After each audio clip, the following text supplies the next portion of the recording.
Yo, yo, welcome to B-Boy Tech Report.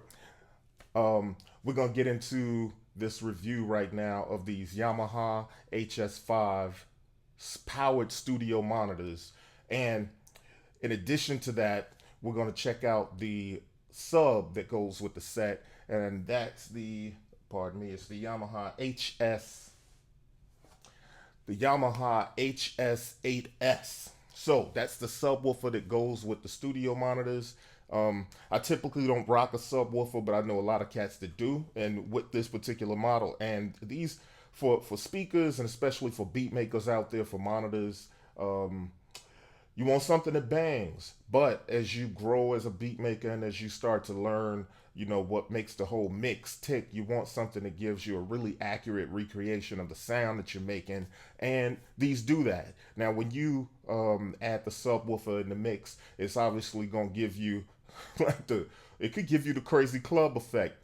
And depending on the size of your room and what you're going for, you definitely want to be moderate and modest um, with the subwoofer. So I'll tell you, just I will get into some of the features and stuff. I mean, since what I have is the HS5s, so those are 5-inch cones, right? They're a little smaller than I should have measured them so you can know, but I mean, they're a little smaller than the obviously the Rocket sixes, the KRK Rocket sixes that I rock. And to be fair, they are not as bass heavy, but that doesn't mean they don't have bass. The Rockets, for most people that make beats, a lot of people have the Rockets, and those things are really bass heavy. Some people even say they're muddy. Now, that could be an attribute, a good attribute for beat makers, right? And DJs and stuff. You want that stuff to bang. But when you're mixing, you might want an alternative source for clarity and for making really good choices about your mix and about where things are sitting in the mix. And the right choice of monitors can do that for you. Now, in using these Yamaha joints, the HS5s, for the last month or so, or a couple months or so, I can tell you that there's a certain amount of clarity that comes from these joints, but the bass is not lost. So you always want them to bang, but you want to be able to make some good choices about what's going on in your mix. Now, I can tell you straight off the bat, I mean, we're doing a video review, so I can show you the features and stuff. But in order to hear them, you'll have to go into like a GC near you and check them out that way because you want to hear these things yourself. Usually, if you go to GC, you can hear any pair of a dozen set of speakers or monitors there. But in my experience with working with the kind of equipment that I have, and y'all know I'm rocking MPCs and analog synths, or drum machines, vinyl samples. So my setup is probably a lot like yours, being a beat maker and a producer. So that said, I enjoy them, and when we do these reviews, we get stuff to on loan to hold down for a while, and then we send it back. And some things I don't always want to send back, and this is actually a pair of them. Now that doesn't mean I'm not going to use my KRKs anymore, but and being in some settings that I've been around, I know that it's good to have a alternative set of monitors that you can hear your stuff in. So, and I can tell you with rocking these Yamaha speakers with the subwoofer, I don't miss very much about any of my previous setups, right? So, I will tell you, it was a little overwhelming the first time I threw the um, the subwoofer on, because I mean it was really boomy, and like I said, you gotta know your space and know your room. I mean, I'm obviously not working with like some huge multi-million-dollar recording studio, and it's not really soundproof. There's some bass traps around here. So the other thing that you got to know about rocking the right monitors is you got to know how to set them up though. So I listened to it for a while, and I backed up off of it, and I come back a little closer, and I adjusted the subwoofer a little bit. So the subwoofer is directly underneath my MPC, basically under the desk, and then I have the monitors on either side of the screen, going that way, but they're directly aligned with my ears. And if you saw the previous reviews that I did on monitors, you probably know that. Anybody that studied anything or read up on how to monitor your mix and how to do stuff, you would know that you got to know that you have to set these things properly so they're aligning with your ears, so you hear properly. So yeah, these do a really good job. Now, about the sound, it's subjective, but in my opinion, I don't hear them as being muddy. Um, I do feel like they have a decent amount of bass. I don't think that the curve is boosted in any kind of way on the bass side or on the high side, but there's a certain clarity that comes from these, and that's because you get an accurate reproduction of what you're making. If you hear it as too muddy, if you hear it as too much static, if you hear it as too many highs, it ain't these speakers telling you that. It's the speakers telling you that, but it ain't the speakers lying to you. That's what's actually going on your beats. So keep that in mind when you're rocking these. I'll say it again. They're very clear. I even have turned the sub off and rocked them. Now, initially, when you turn the sub off, it feels like there's something missing. But as you rock your mix, you come to realize like, no, there's something to be said for the fact that you could pull the sub out of there and just listen to what's actually in your mix. Now, I also have a subwoofer in my whip in my car, and I often go and take the beats and I'll go out to the car and I'll listen, when I'm riding around or when I'm doing commutes and back and forth, and that's the real test. Now, I'll tell you that being the real test. I even have some homies that'll send me something and be like, "Yo, play these in the car and let me know how it sounds with the subwoofer," right? So we got those kind of things going on. What you get when you rock the subwoofers. Now, these are the HS5s. This is the box, right? This is the HS5 box. So that's how they look. Cool white design, right? It's a black speaker with white design Twitter up top. But here is the subwoofer. So you probably recognize that kind of deal. I mean, if you've seen these, you've seen them. But you probably recognize this kind of thing maybe from, surround sound. And there's always a subwoofer with surround sound. But this has a certain clarity. And I mean, if you turn the speakers off and let the sub rock, you'll really be able to tell what's going on in your mix. Because sometimes things can be too muddy and you won't know. Like, for instance, when I'm rocking my beats, sometimes things can be too muddy and you won't know until you get in the car and you turn it up and you're like, oh my God, the bass is crazy. Now, that's the gift in the sub, this HS8 sub speaker. You can actually discern what frequencies you need to cut back on, or sometimes you want to roll off those rumbly lows that's beneath 100 hertz, 120 hertz, or maybe 80 hertz, depends on what you're working with. And now as you get more into making your music and getting into the mix, you'll start to recognize that sort of stuff, that rumble. And you don't want to wait until that goes to mastering for that guy to fix it. You want to be able to fix it while you're making your beats. The doper you are with making your beats, the more you can get things to sit where they need to sit, the better it is for you in the end product. So I'm gonna quit yapping and I'm gonna show you these speakers, but the end result is it basically comes down to this. These are dope speakers. They're not really big. They're perfect for like a bedroom, a basement, an attic producer, a beat maker, and they sit right on my desk with my turntable and my other gear right here. I don't even really need the stands that I have because they're a little smaller than the typical monitors that I've had. So, okay, so that says a lot. Basically, what I'm saying is these are dope.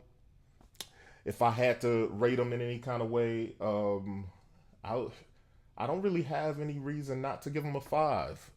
They bang, they beat, they're not muddy. And with or without the subwoofer, you get a good representation of what's in your mix. But with the subwoofer, you really get a good representation of the lows and what's really happening. So literally, what I make right here at this desk in this lab, when I take it to my whip, I'm hearing exactly what I heard in here.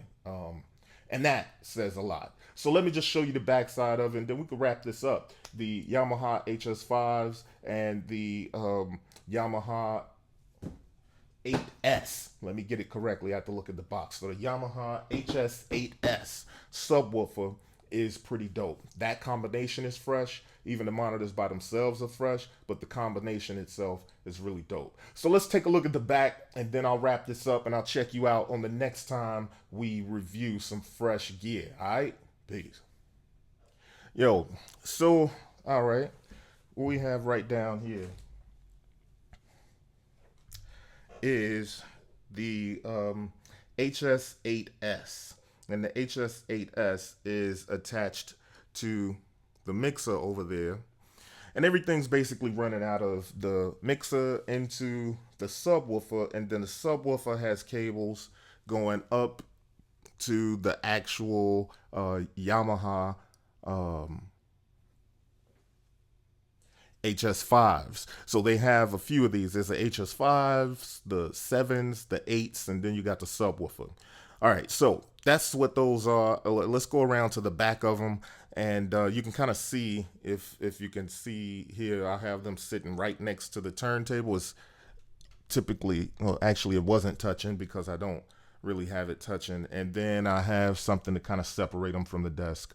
Over there, you can see that there's a significant size difference, or maybe you would be able to see it if the perspective was right. But those KRK's Rocket 6s obviously is a 6-inch cone, and the HS5s is a 5-inch cone. Now, I will tell you that the Rocket 6s, they got a bigger bang and they boom a little more, but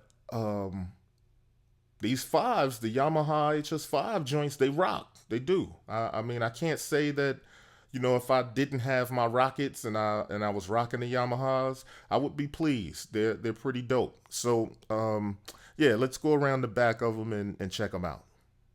So here we have the subwoofer here. This is the Yamaha HS8S, right? And all right, so you got a simple setup here.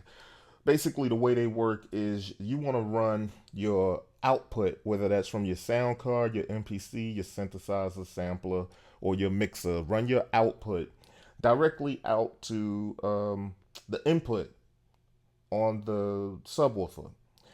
All right, so I pulled one of the cables out because of where I have it positioned is actually not enough length, but still, so you can see what it is. You have your XLR and your TRS connections right there. So you want to run those out of your sound source into the subwoofer.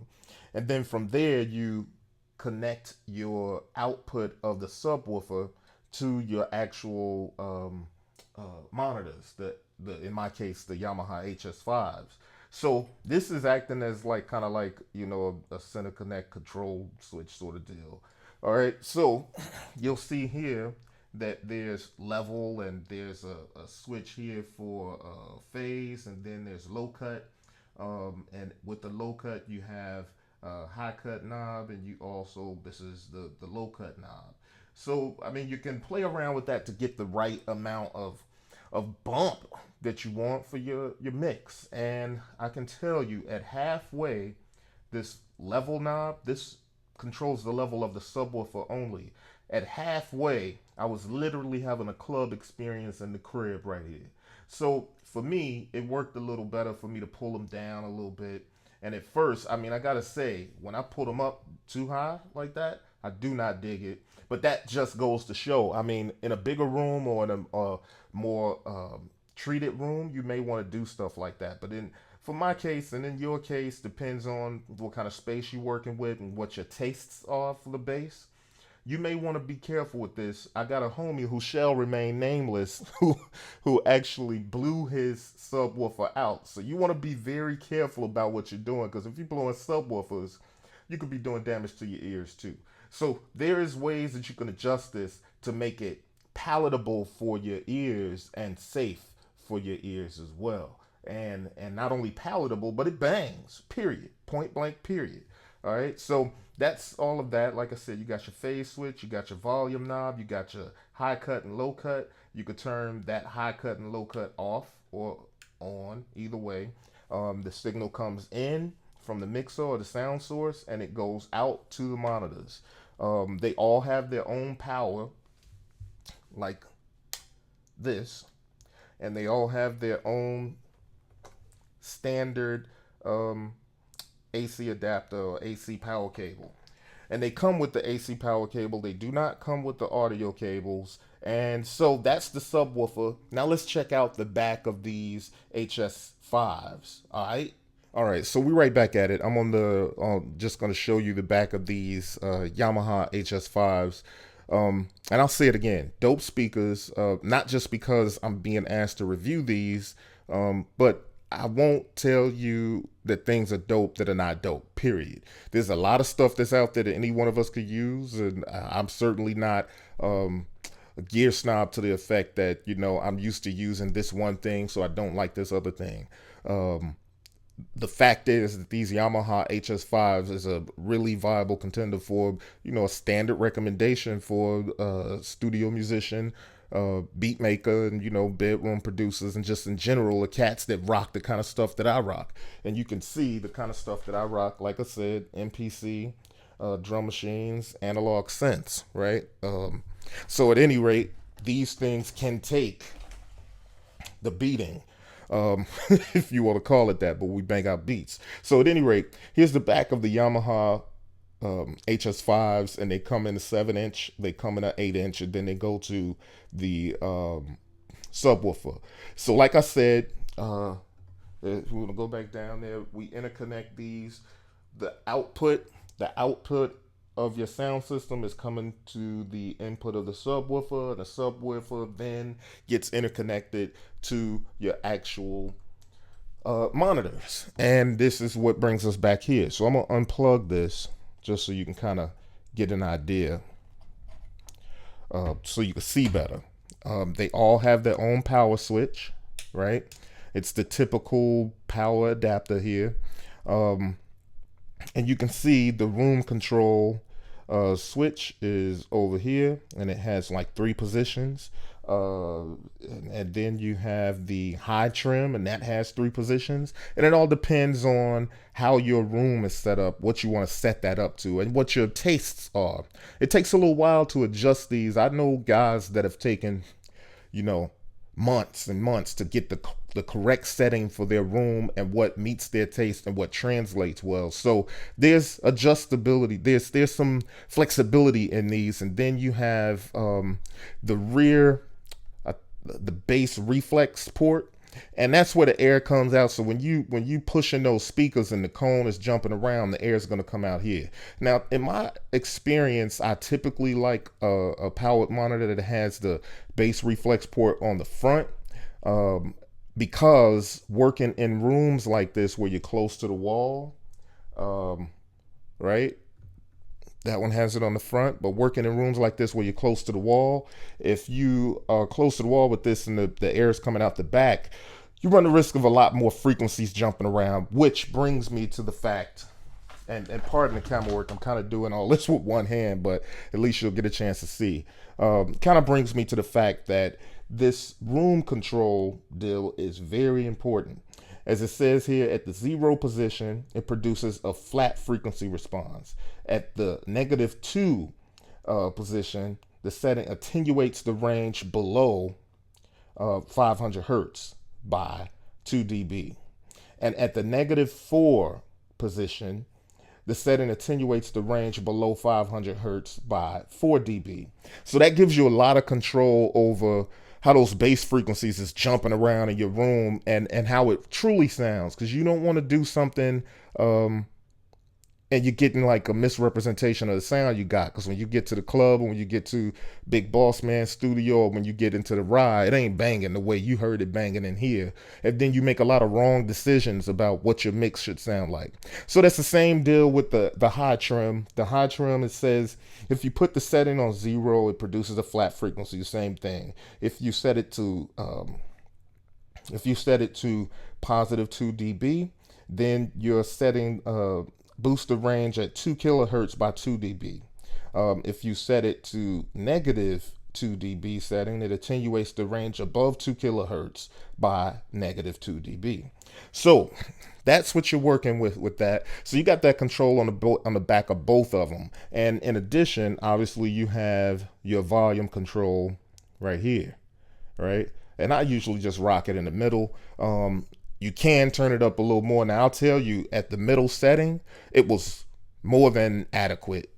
And obviously you could turn that way on up to negative 10 dB. So that's what we have here, and I'll say it again. I said it before. Yeah, these joints are dope. I'd say B-Boy Tech Report certifies these dope, and I'm tempted to keep them around for a while because they are on loan. So sometimes when I review something, then somebody realizes I don't have it anymore. Let me explain that. When I'm telling you something is dope, it's because it's dope. If I don't think it's dope, it probably ain't gonna get, 9 times out of 10, it ain't gonna get reviewed. But when I do review something that I don't think is dope, you're gonna hear about how not so dope it is. That said, these are pretty fresh. I'd recommend them. So yo, this has been the review of the Yamaha HS5s. As you can see on either side of me there. And so just to clear up what they actually go for, these are the 5. So they're the 5-inch cone. And like I said, they have the 7s and the 8s, then the 8S, which is a subwoofer. The subwoofer goes for about $350 depending on where you cop it at. And the 5s go for $199, and then they go up from there, if depending on if you choose the 7s or the 8s. But at any rate, you cop these. It's a nice clarity, really nice clarity. It's a flat response, and so you getting flat is not bad, ladies and gentlemen. When you get a flat response with studio monitors, you're getting a true representation of what you're doing with your gear, right? So that's what you want, because when you turn the bass up, you want to know that it's truly you making it bang, and that's a function of the production and not necessarily a function of whatever problems you may have going on in a room that's not quite treated, because a lot of us don't have treated rooms. And even with this little bit of stuff that's on my wall here, it doesn't always do you justice. I mean, you're not in a professional studio. At any rate, long story short, these are dope. $199, certified dope by B-Boy Tech Report. Check them out. And you know what? I just may keep them around. B-Boy Tech. Check me out next time. Peace.